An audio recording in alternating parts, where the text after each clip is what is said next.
Boa noite, meus irmãos, boa noite, minhas irmãs.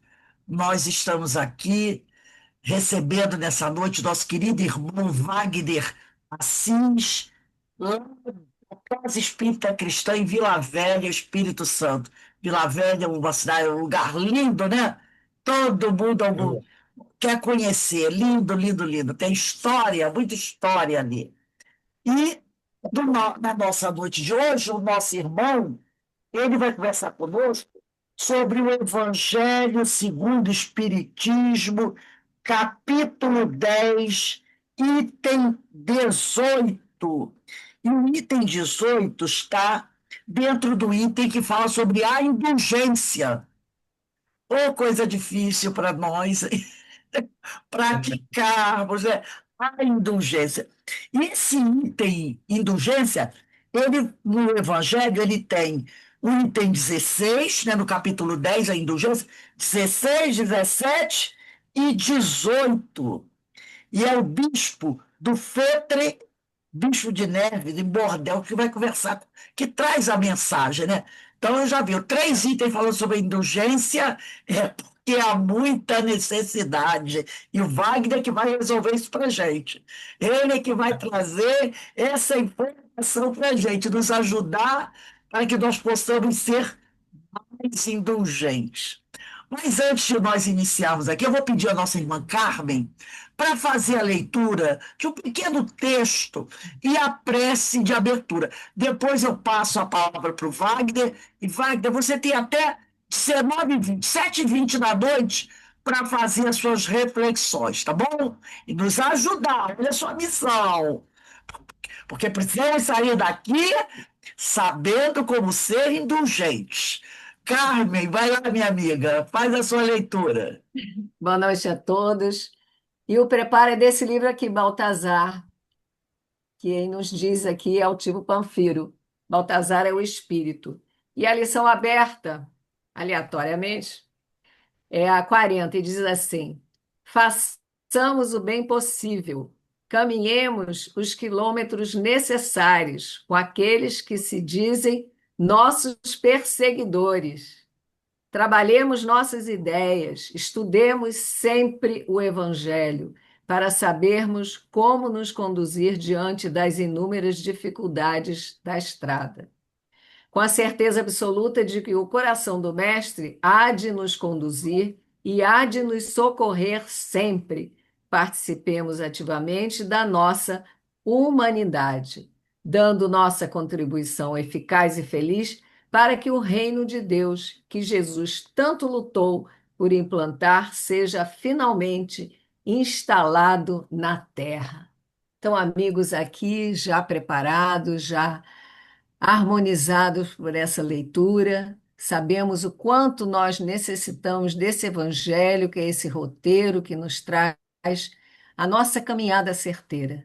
Que Jesus abençoe nosso amigo Wagner Assis, que veio aqui conversar conosco nessa lição aí que é cabeluda, vamos dizer assim, que ele possa nos ajudar nas reflexões para que a gente possa ajustar a nossa caminhada para cada vez mais conquistarmos esse reino de Deus que é aqui o nosso interior. Que Jesus abençoe essa nossa noite e que estejamos muito atentos à lição de hoje, que é uma lição que nós precisamos. E cabe ao Wagner nos dar as dicas e a orientação necessária para a gente conseguir ser um pouquinho menos orgulhoso, menos egoísta e mais indulgente. Graças a Deus. Meu amigo Wagner, a palavra está com você. Que Deus te abençoe e continue a abençoar todos nós. Muito obrigado, viu? Boa noite a todos. Que bom que a gente reencontrou esse ano, né? Faz um tempo que a gente não conversa. Eu já vou deixar bem claro para vocês que o que eu vou falar, a maioria está aqui, não está aqui. Para descer daqui para aqui vai alguns séculos, né? Principalmente quando se trata de indulgência. Então, a gente formula as nossas coisas e como é que a gente sobrevive, né? A gente formula, a gente compreende o mundo e a gente tenta aplicar essas informações no nosso cotidiano, naquilo que está passando pela nossa vida. Então, por isso que eu estou dizendo, está aqui, né? mas ainda não está aqui. Nem tudo. Algumas coisas ainda, na maioria das coisas ainda patinam, principalmente porque a indulgência trata de humildade e modéstia, né? E é coisas que a gente quase não tem nesse mundo. A gente tem mais orgulho e vaidade. Humildade e modéstia, a gente fica ali no canto. E como ela disse, né, o nosso capítulo de hoje é o capítulo 10, Bem-aventurados os que são misericordiosos. E o item 18, que trata da indulgência. E o do Fetre, né, que do Fetre, ele começa, né, a lição dizendo assim: sede severos convosco, indulgente para a fraqueza, para com a fraqueza dos outros. E aí a gente se pergunta, mas por que que eu vou ter que ser indulgente para com as fraquezas dos outros e severo com com as minhas imperfeições? Por que que eu não posso ser indulgente com todo mundo? Assim que como eu sou indulgente com ele, também quero ser indulgente comigo. Se eu posso perdoar o erro dele, eu também posso perdoar o meu. Se eu posso ser tolerante com o erro dele, eu também posso ser tolerante com o meu. E a gente fica olhando assim, caramba, a nossa vida é de apontar o dedo, né? Como é que a gente faz? A gente avalia e a gente julga. E esse é o nosso processo natural. Eu olho uma informação, avalio aquela informação, julgo se é bom ou se é ruim para mim, se presta ou se não presta para mim, se eu devo ou não devo fazer. Esse é o cotidiano humano. É isso que a nossa instrução cognitiva, a nossa parte cognitiva determina de nós. E aí ele diz assim, pô, por que que a gente precisa ser indulgente para com o próximo e severo com os nossos erros? Lá no meio do estudo dele, né, lá no meio das reflexões dele, ele diz assim: todos vós tendes maus pendores a vencer, defeitos a corrigir, hábitos a modificar. Todos têm um fardo mais ou menos pesado a alijar para subirdes ao cume da montanha do progresso, né? Então, o Bispo de Neves, ele já sabe que a gente tem essas coisas, porque ele também tem. E reparem que ele foi bispo de Neves, o nome dele é Dominique Augustin do Fetre, né? Ele foi bispo de Neves durante o período de 1842 a 1860, quando ele desencarna. E o mais interessante dessa história é que em 1862, ele desencarna em 1860. Em 1862, ele já está dando comunicação e orientando Kardec no Evangelho.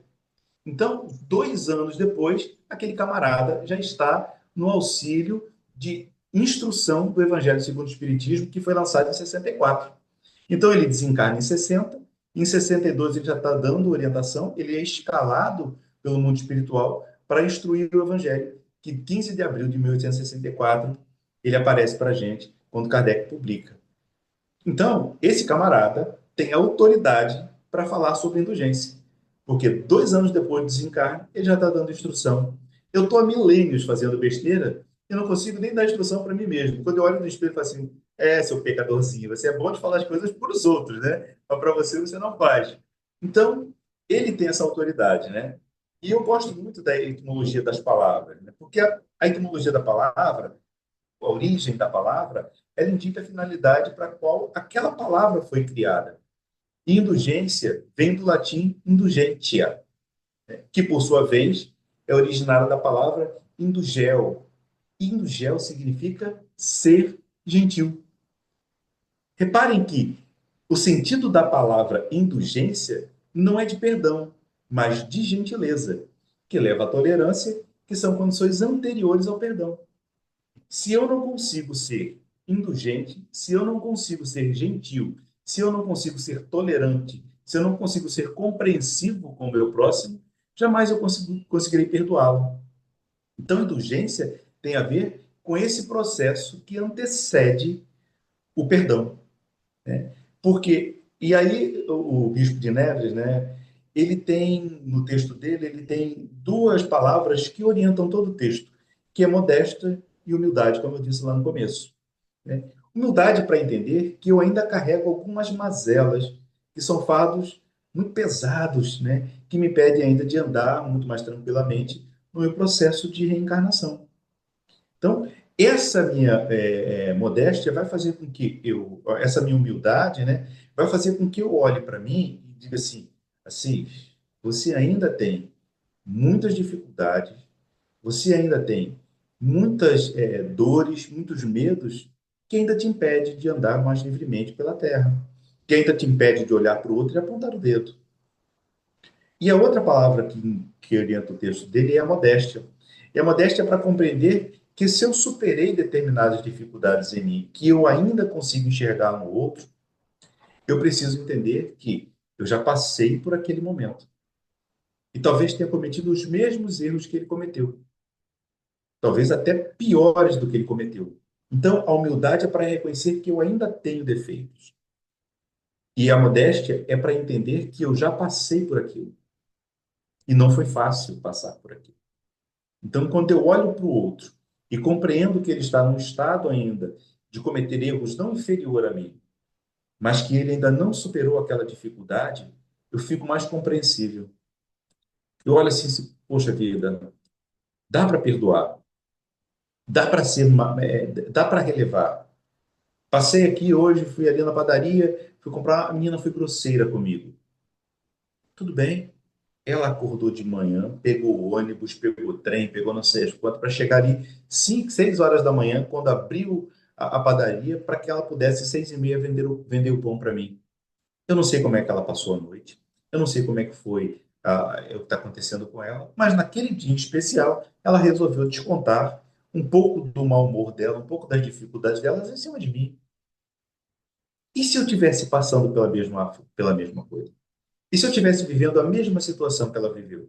Sem problema nenhum, só de pegar o ônibus 5 e pouca da manhã, pegar o trem não sei das quantas, chegar ali e ainda ter que atender um camarada que não tem mais nada para fazer que comprar pão 6h30 da manhã, talvez eu tivesse meio aborrecido também. Talvez eu pudesse sair com umas 4 pedras na mão aí, né, em cima do freguês. Então, essa humildade, essa indulgência nos faz reconhecer o patamar que a gente ainda está. Como ele disse lá no começo, né? Todos nós temos pendores a vencer e defeitos a corrigir. Faz parte do nosso processo. Porque se assim não fosse, nós não estaríamos encarnados aqui. Estaríamos em outro lugar. Estaríamos fazendo outra tarefa. Estaríamos num outro processo reencarnatório. E aí a gente pensa assim, tá, vamos lá. Como é que Jesus falou disso pra gente? Onde é que Jesus falou disso pra gente? Né? E esse tal Jesus de Nazaré, que está meio esquecido aí no nosso meio, ele deixou uma parábola muito interessante. Muito interessante. E não está no capítulo 10, não está na indulgência, ela está em outro capítulo. O que eu vou narrar aqui está em Lucas, versos de 1 a 32. Lucas 15, versos de 1 a 32. Muitos chamam da parábola do filho pródigo. Eu gosto de chamar da parábola dos dois filhos perdidos. Tá? Porque elas são 3 parábolas que culminam na última palavra na parábola, que é a parábola do filho pródigo. Lucas começa dizendo assim: E chegavam-se a ele todos os publicanos e pecadores para ouvir. E os fariseus que ali passavam, os escribas e fariseus que ali passavam, diziam: Que homem de Deus é esse que recebe pecadores, convive com eles e ainda come com eles? Para que a gente possa entender esse início, eu queria dar uma contextualizada. Na Palestina da época, como é que funcionavam as habitações? As habitações eram de 2 níveis. O nível de baixo, que era o nível do terreno, é ali que ficavam as criações. Tá? Então, tinha um canto assim como se fosse uma gruta, então as casas de pedra tinham um abrigo para ficar os animais e eles ficavam pelo terreno. O segundo pavimento era o pavimento da casa, onde tinha normalmente um grande pavimento ou um quarto e a grande sala, que era cozinha e sala, tudo a mesma coisa. E a parte de cima da casa, que seria o nosso terraço, né, que seria a nossa laje, era ali que eles colocavam a mesa para comer. Então, toda vez que vinha convidado na casa e não estava chovendo, ou não estava, porque aquela região é muito difícil de chover, eles colocavam tendas lá em cima e eles comiam por ali. É por isso que os escribas e os fariseus passaram e viram Jesus lá em cima da casa, comendo com publicanos e pecadores. Porque esses publicanos e pecadores iam encontrar Jesus. O que Jesus faz?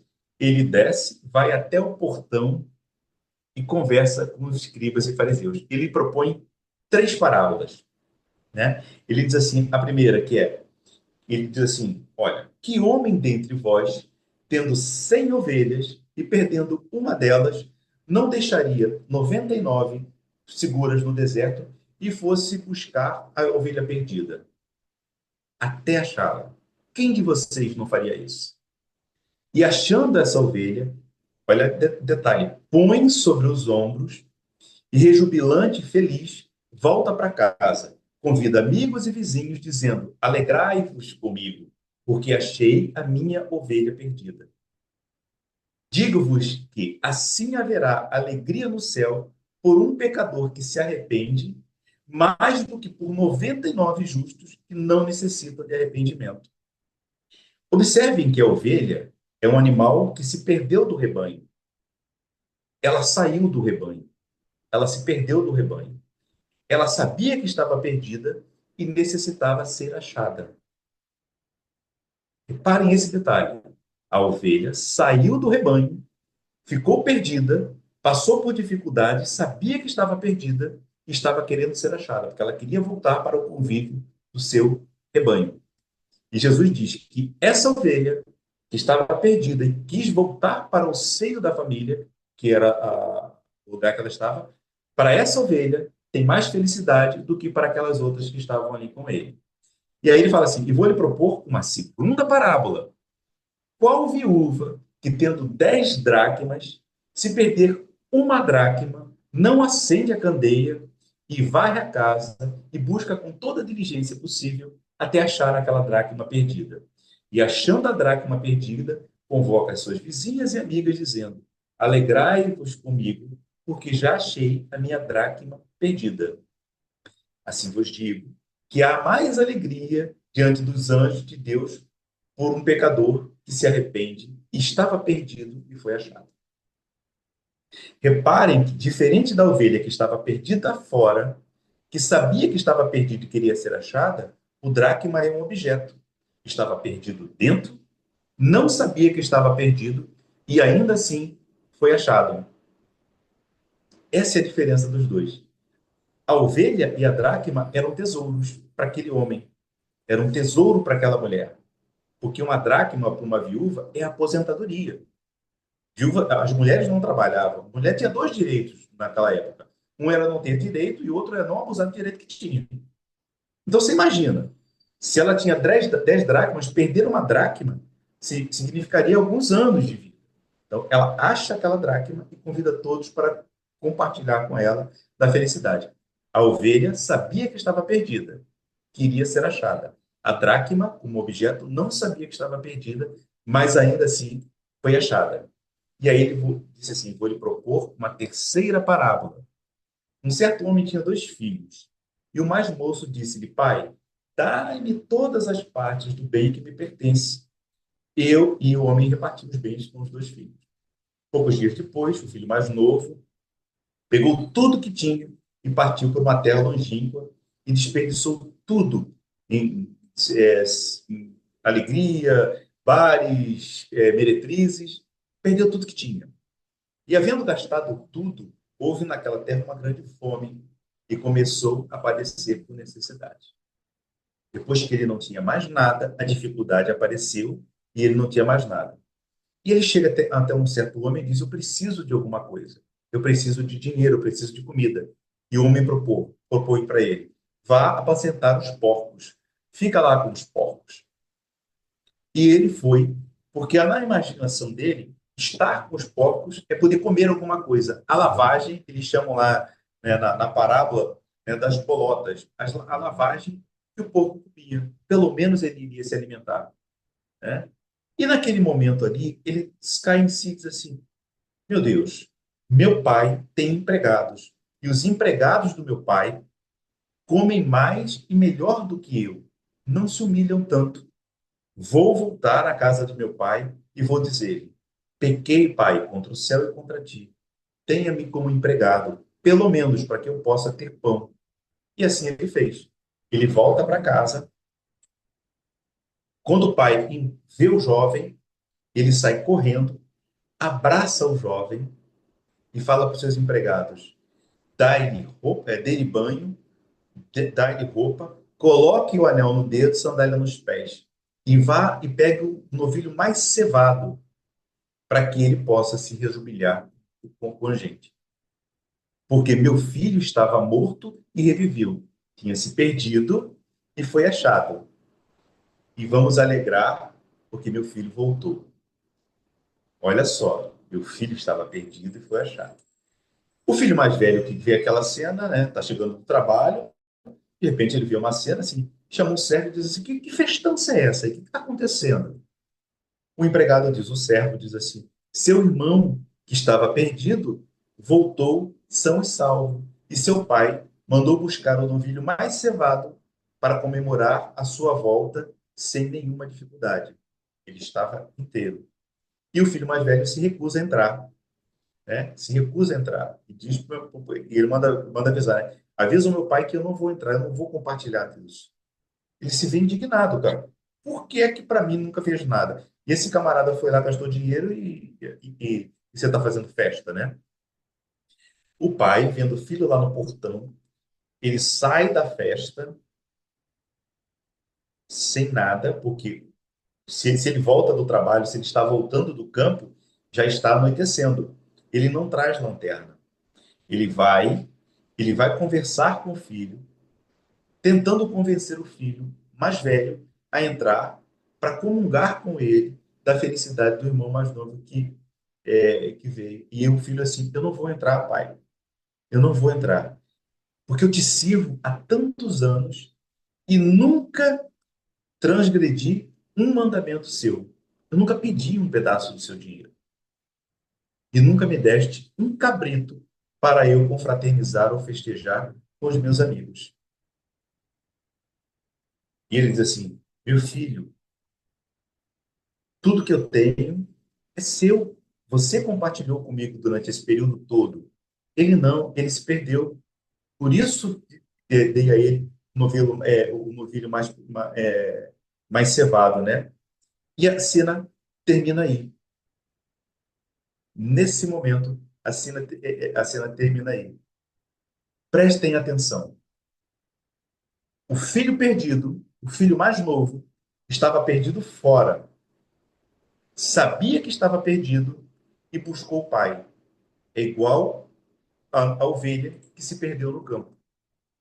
O filho mais velho estava junto do pai, estava perdido dentro da casa, mas não sabia que estava perdido, porque ele não conseguia compreender por que o pai tinha tanta felicidade com o irmão e não tinha felicidade com ele.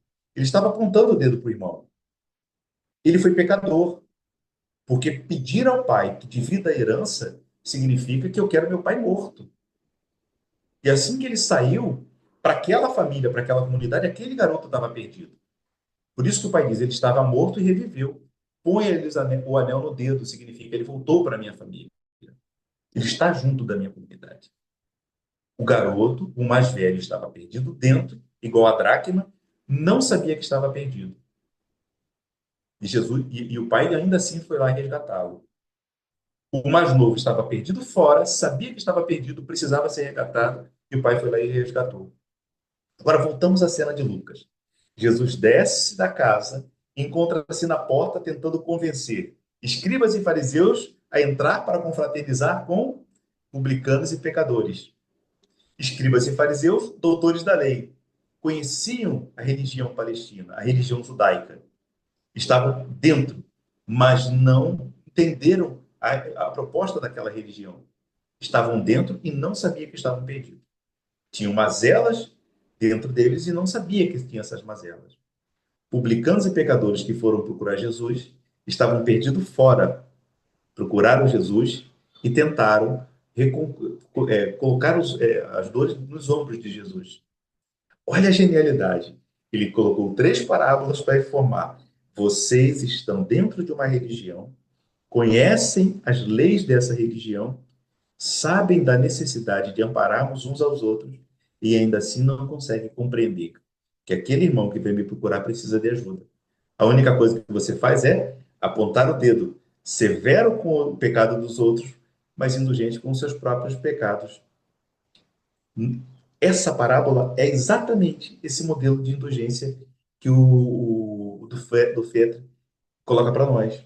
Porque muitas vezes a gente faz isso, porque estamos dentro de uma religião espírita, porque estamos dentro de uma comunidade espírita, temos contato com o evangelho, e quando o outro erra, a gente, olha lá, que pecado. Olha, e a gente começa a apontar o dedo. Às vezes a gente não fala, mas a gente pensa, né? Que pena, olha isso, né? Tão novinha, tão velho, tão isso, tão aquilo. Então a gente coloca um adjetivo pejorativo dizendo, olha, a menina que se perdeu, tão novinha, podia estar estudando, trabalhando, fazendo não sei o quê, está aí perdida. A gente não sabe das dores que ela está passando nesse momento e nem da encarnação passada, porque a gente só avalia o presente. Você imagina um Assis tonto, numa encarnação passada completamente perdido, entregue aos vícios, entregue à prostituição, entregue à violência, entregue a tudo que era perdido numa encarnação passada. E de repente o Assis encarna agora como espírita.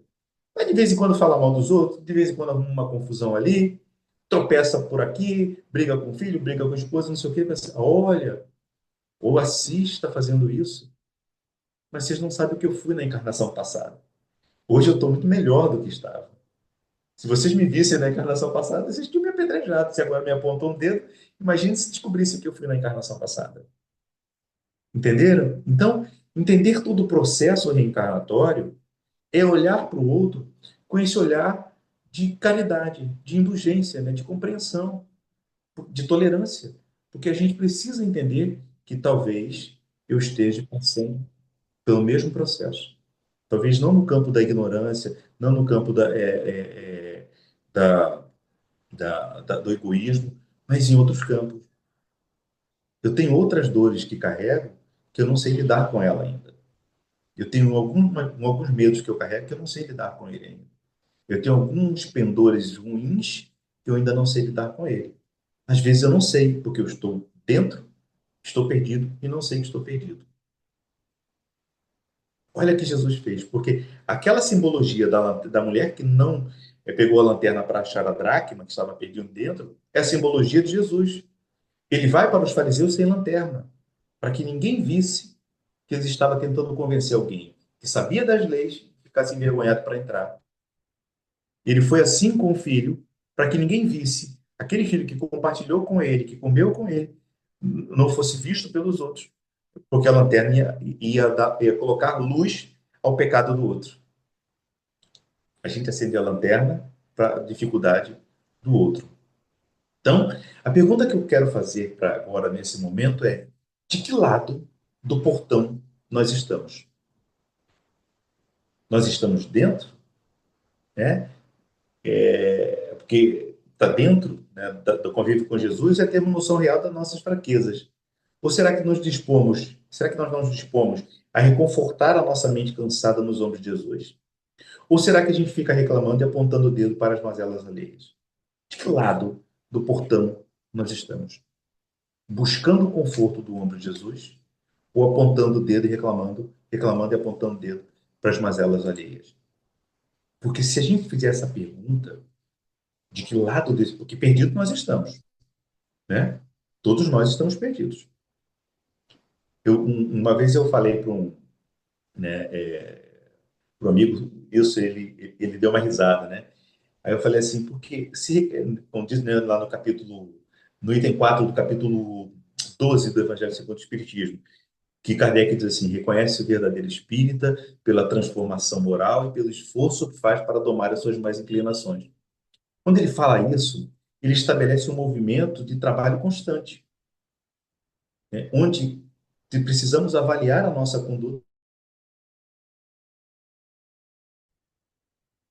Reconhece-se o verdadeiro espírita pela transformação moral e pelo esforço que faz para domar as suas más inclinações. Porque o verdadeiro cristão não trabalha para mudar o outro.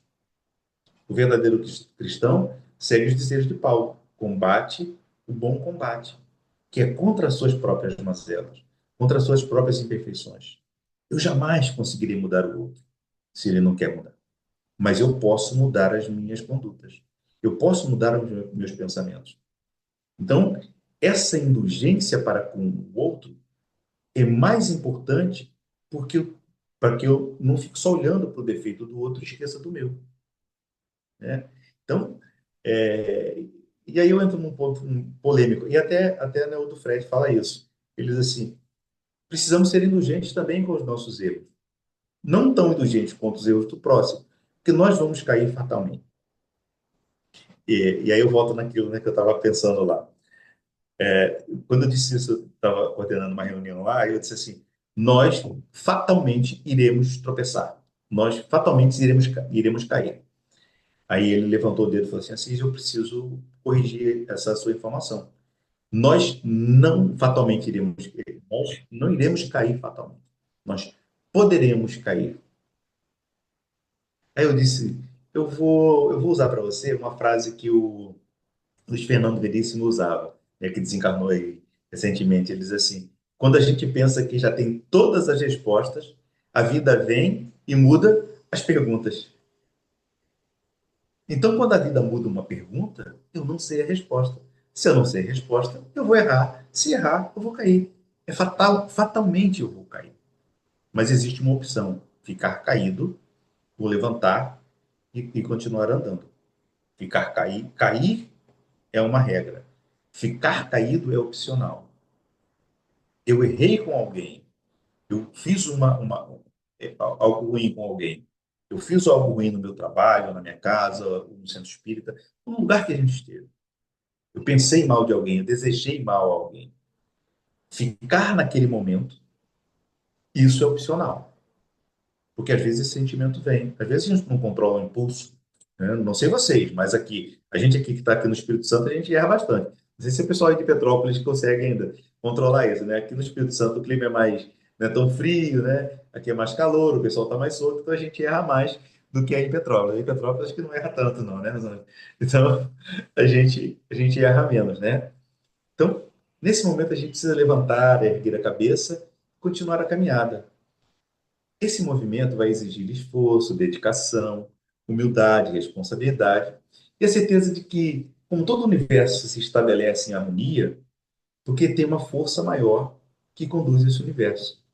Deus é a consciência do universo. A nossa consciência dá sentido e organiza as coisas.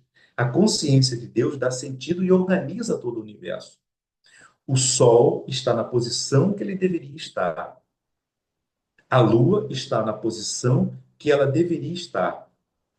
A Terra está na posição que ela deveria estar. Os movimentos de rotação, translação, precessão que a Terra faz estabelecem um ciclo perfeito para que haja primavera, verão, outono e inverno na nossa vida. Então, a nossa vida também está estabelecida pelas mesmas leis que regem e regulam o universo. O que significa isso?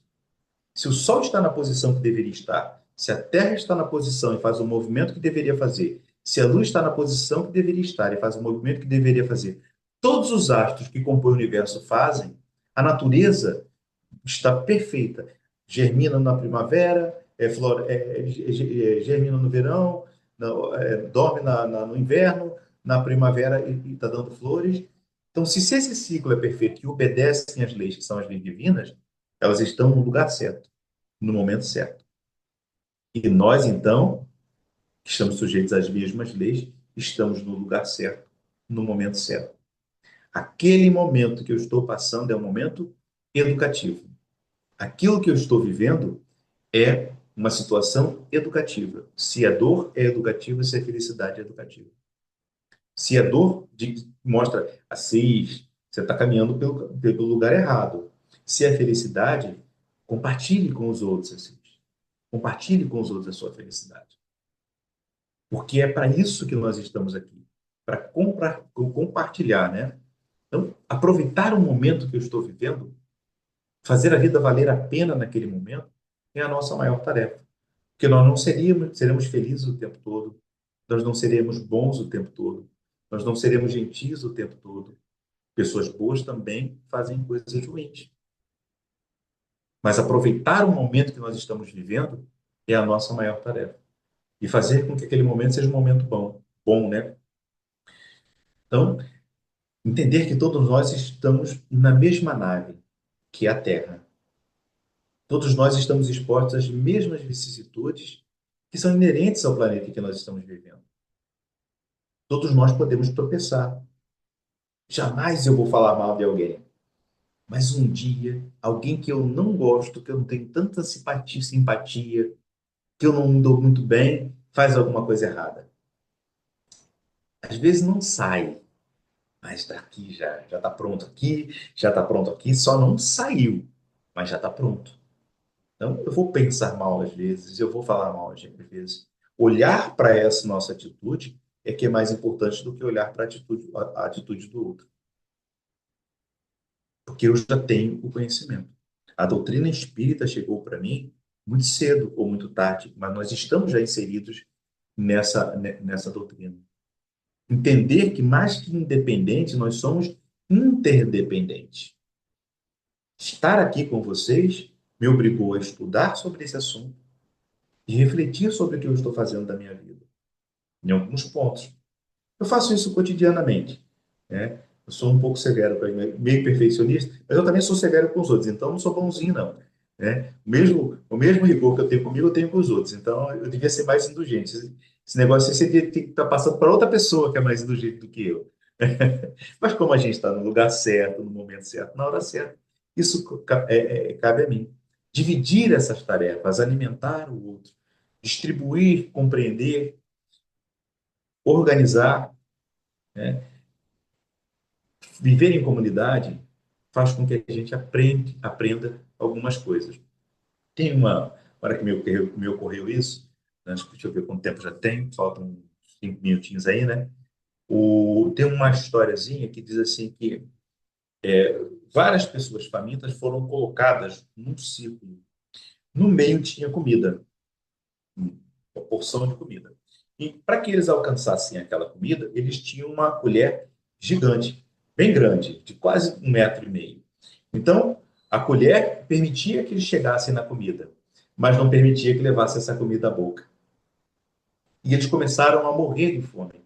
E quando morrer de fome era substituído por outro.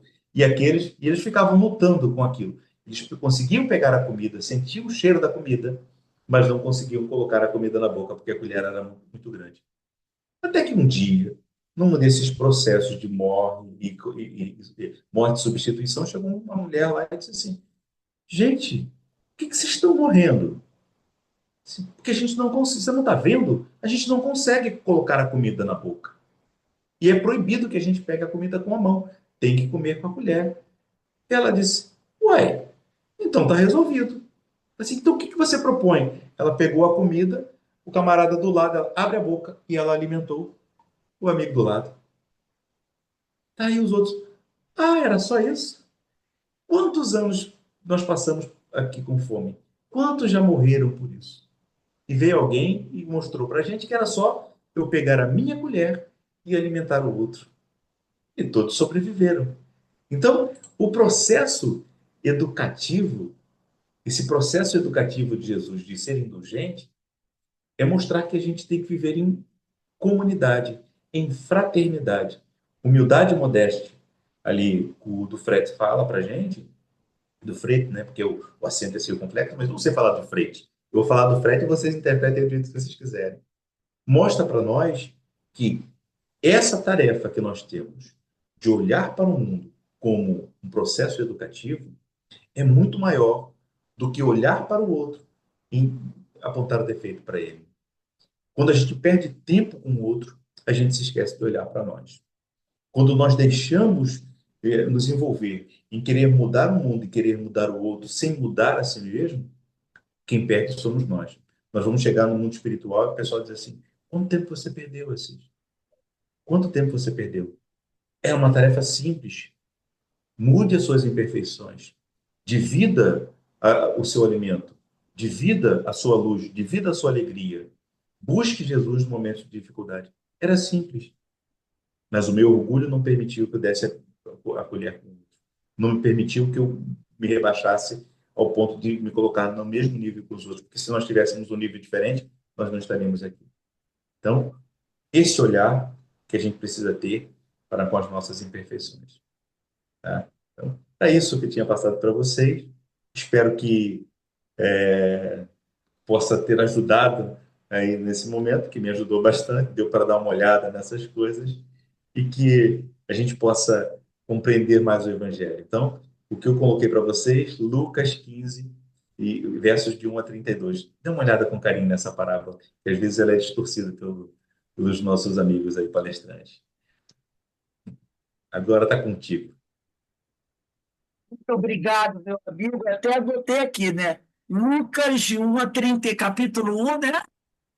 No capítulo 15, versos de 1 a 32. Ah, de 1 a 32. Vamos dar uma olhadinha, fazer uma revisão e uma reflexão, né?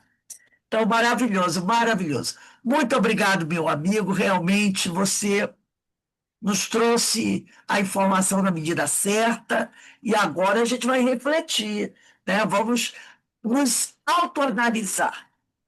Como é que nós estamos agindo? Porque a gente é muito bom para, como você falou, querer analisar o outro, mas nós temos que olhar para nós e buscar, né, nos corrigirmos, porque sempre tem alguma coisa para a gente se corrigir. E a indulgência é muito importante mesmo. Então, esse tema realmente é um tema que nos ajuda muito na nossa caminhada. Muito mesmo. Essa parte do dracma que eu acho maravilhoso, né? A gente é muito rápido em pegar a lanterna e iluminar aquele que está perdido, mas a gente não se ilumina. Por isso que Jesus fala, ela não pegou a lanterna, porque iluminar quem está perdido é muito fácil. Claro, Porque a gente bota a luz no defeito do outro. Bota ali, exatamente. olha, tá perdido, né? Ninguém quer trazer a luz para si próprio, Exatamente. né? Aí vai ficar complicado. É, e, Vamos ver esse, minha sombra.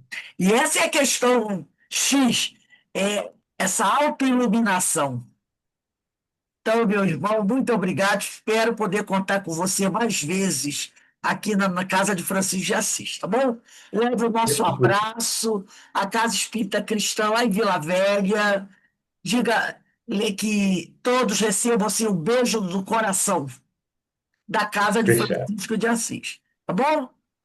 Então, Tá meus bom. irmãos, nós estamos aqui encerrando o nosso estudo da noite de hoje, agradecendo muito a Deus por essa oportunidade bendita, porque o nosso irmão Wagner nos ajudou a refletir sobre a indulgência, né? Esse tema tão importante para todos nós.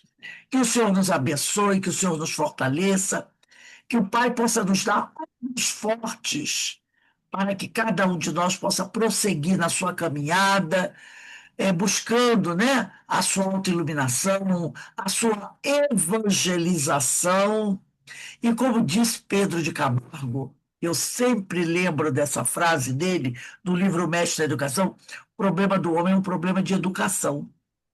Quando nos autoeducarmos, os problemas desaparecem, né? Quando nos Verdade. educarmos, os problemas desaparecem. Então, ele fala: o problema do homem é um problema de educação. E é verdade. É educação evangélica, né? Olhar para o próximo. Então, muito obrigado, Senhor. Abençoe o nosso irmão Wagner, o seu trabalho, a sua família, a sua casa espírita, e que ele possa continuar assim, divulgando esse evangelho de forma maravilhosa, ajudando a todos nós. Muita paz para todos e que a misericórdia de Deus esteja sempre junto a cada um de nós. Ó, gente, um beijo no coração. Muita paz para todos. Tchau, tchau. Boa noite, obrigada. Boa noite para todos. Amanhã Boa estaremos noite, de boa volta para noite. continuarmos com os nossos estudos. Fiquem em paz, que o Senhor nos abençoe.